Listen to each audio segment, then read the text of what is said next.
जहां रुद्राक्ष पहनकर नहीं जाया जाता। कितने स्थान है? 5।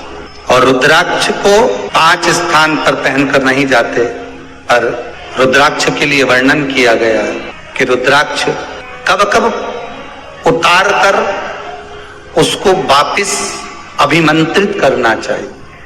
5 जगह पहनकर नहीं जाना चाहिए और रुद्राक्ष को अभिमंत्रित करना मतलब सीधा अमावस्या के दिन, पूर्णिमा के दिन, शिवरात्रि के दिन, श्रावण महीने के सोमवार को, प्रदोष के दिन, ये दिन आपके शरीर में जहां पर भी रुद्राक्ष है, आपके गले में अगर आप रुद्राक्ष पहने हो, आपके हस्त कमल में आप रुद्राक्ष पहने हो, आपने अपने पास में कहीं रुद्राक्ष रख रखा है, तो उस रुद्राक्ष को अमावस्या, पूर्णिमा, शिवरात्रि या श्रावण का सोमवार या प्रदोष आदि, इस दिन उस रुद्राक्ष को एक बार दूध में धोने के बाद उसमें थोड़ा सा सरसों का तेल अवश्य लगाना चाहिए।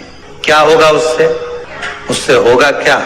शिव महापुराण की कथा कहती है, महाराज रुद्राक्ष को दूध में धोने के बाद, स्नान कराने के बाद जल से स्नान कराया, थोड़ा सा सरसों का तेल लगा दिया। महाराज क्या मिलता है उससे? तो कहा उस रुद्राक्ष में बल प्राप्त होता है। कौन सा बल? जो शरीर के अंदर बीमारियां बढ़ती हैं, उस बीमारी को वो रुद्राक्ष धीरे धीरे समाप्त करना प्रारंभ कर देता है। पर एक और चीज याद रखना, जिस रुद्राक्ष के पानी को आप बीमारी के समय पर गलाकर पीते हो, उसमें सरसों का तेल नहीं लगाना, उसमें सरसों का तेल नहीं लगाना। उसको तो आप केवल स्नान कराओ दूध से, जल से, और फिर उसको गला दीजिए, उसका पानी आप पीना चालू कर दीजिए। जिसको बड़ी बीमारी होती है उसके लिए कल कथा में वर्णन किया रुद्राक्ष के जल। रुद्राक्ष का जल पिया जाता है शरीर के अंदर से रोग को, बीमारी को हटाने के, रोग बीमारी को समाप्त करने। तब 5 स्थान बता दिए, 5 जगह बता दी, 5 स्थान निश्चित कर दिए जहां पर रुद्राक्ष को पहनकर नहीं जाना। पहला, किसी की मृत्यु वाली जगह पर।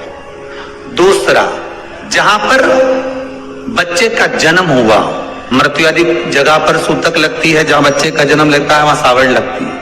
मतलब जीव जाने के बाद दुख का सूतक होता है, और बच्चा जब जन्म लेता है तो सुख की सावड़ रहती है। सुख की 2 स्थान। तृतीय स्थान, तीसरा स्थान दिया जहां पर वैश्यावृत्ति होती हो या महाराज मदिरा का पान होता हो, उस स्थान पर रुद्राक्ष को नहीं ले जाया जाता। चौथा स्थान रुद्राक्ष के लिए कहा गया, जिस स्थान पर आपको ज्ञात नहीं है और आपको लगता है कि ये स्थान अज्ञात है, यहाँ पर कई जगह पर कुछ जीवों की हत्या हुई है या किसी जीव को नष्ट किया गया है, उस स्थान पर रुद्राक्ष को नहीं ले जाना चाहिए। 5वां, महाराज आपके रुद्राक्ष का जहां अपमान हो रहा है, अपमान से समझ में आ रही है ना आपको बात? एक आय को ढोंग प्रपंच में पढ़ा है, कौन ने कहा इतने रुद्राक्ष धारण कर ले? कौन ने कहा है? क्यों ढोंग प्रपंच में पढ़ा है? अगर हम रुद्राक्ष गले में पहन लेते और नारी का रजस्वला धर्म आ जाता है, रजो धर्म का समय आ जाता है, वो रुद्राक्ष हम गले में धारण कर रखते हैं, तो वो रुद्राक्ष क्या वो बेकार हो जाता है? पहले एक बात बहुत अच्छे से समझ में, आप सन्यासी हो, जम के बोलो जरा, आप तपस्वी हो, आप साधक हो, आप उपासक हो, या आप बैरागी हो, आप एक गृहस्थी हो, घर में रहने वाली माँ, गोदी में रखा हुआ बालक अगर गंदगी भी कर दे, पूरे कपड़े को भी बिगाड़ दे, तो माँ बच्चे का कपड़ा बदल देती है, और बदल कर माँ को ये जरूरी नहीं है कि उसको साड़ी बदलना, उसको कपड़े बदलना या उसको फिर नहाना।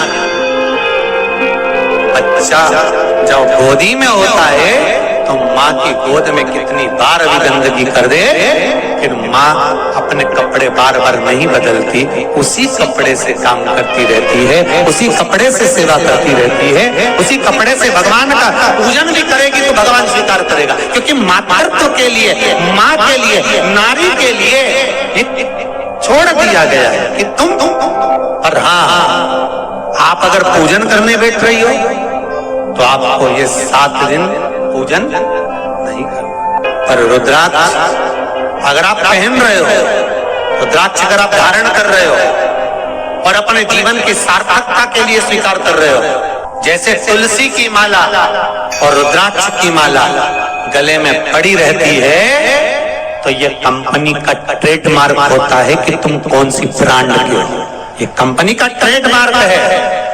तुलसी की माला पहनकर प्राण छूट गए तो वैकुंठ चले गए, और रुद्राक्ष की माला पहनकर प्राण छूट गए तो कैलाश धाम चले गए। ये कंपनी का ट्रेडमार्क। छोटे रुद्राक्ष की माला, छोटा जो रुद्राक्ष होता है उसकी माला, कैंसर का जो मरीज होता है, अगर वो फर्स्ट स्टेज का कैंसर भी है, छोटे रुद्राक्ष अगर अच्छे हैं, 3 मुखी से लेकर 5 मुखी, 7 मुखी, 9 मुखी, 11 मुखी छोटा रुद्राक्ष मिल जाए, उसकी माला अगर पानी में डाल दी जाए और उस पानी को वो मन का ही डाल दो, उसी का पानी थोड़ा थोड़ा कैंसर के मरीज को सुबह दोपहर शाम श्री शिवाय नमस्तुभ्यम का जाप कर कर, पंचाक्षर ओम नमः शिवाय का जाप कर कर, शंकर शिव का नाम लेकर, महाकाल बाबा का नाम लेकर, विश्वेश्वर विश्वनाथ का नाम लेकर, केदारेश्वर का नाम लेकर, 12 ज्योतिर्लिंग का स्मरण कर कर अगर वो आचमन करना प्रारंभ कर दे तो कैंसर रोग में भी आराम मिलना प्रारंभ हो। केवल आचमन ही नहीं करना है, अगर स्त्री है तो अपने उल्टे हाथ पर भी उस मनके की माला को लपेट सकती है। पुरुष है अपने राइट हैंड में उस माला को, अगर कैंसर से पीड़ित व्यक्ति है, रोग से बहुत पीड़ित व्यक्ति, उसको बल मिलता है, उसको पावर मिलता है, उसको एक एनर्जी, उसको एक तेज मिलता है रोग से लड़ने का। कई लोग कहते हैं महाराज जी रुद्राक्ष को सिद्ध कैसे करना चाहिए? तो शिव महापुराण में एक ही उपाय लिखा है, 108 बेलपत्र पर शंकर का नाम लिखकर समर्पित कर दो, या लाल चंदन चढ़ाकर समर्पित कर दो रुद्राक्ष के ऊपर, या उस रुद्राक्ष को आप अभिषेक में समर्पित कर, या उस रुद्राक्ष को सरसों के तेल में रखकर उसको फिर समर्पित शिव जी को कर। रुद्राक्ष को निकाला, शंकर जी के ऊपर रखा, शिव जी के चरणों में रखा, अभिषेक किया, उसको धारण किया। सिद्ध कैसे करना है? तो शिव महापुराण की कथा में एक संवाद बड़ा सुंदर लिखा कि रुद्राक्ष अपने आप में सिद्ध है।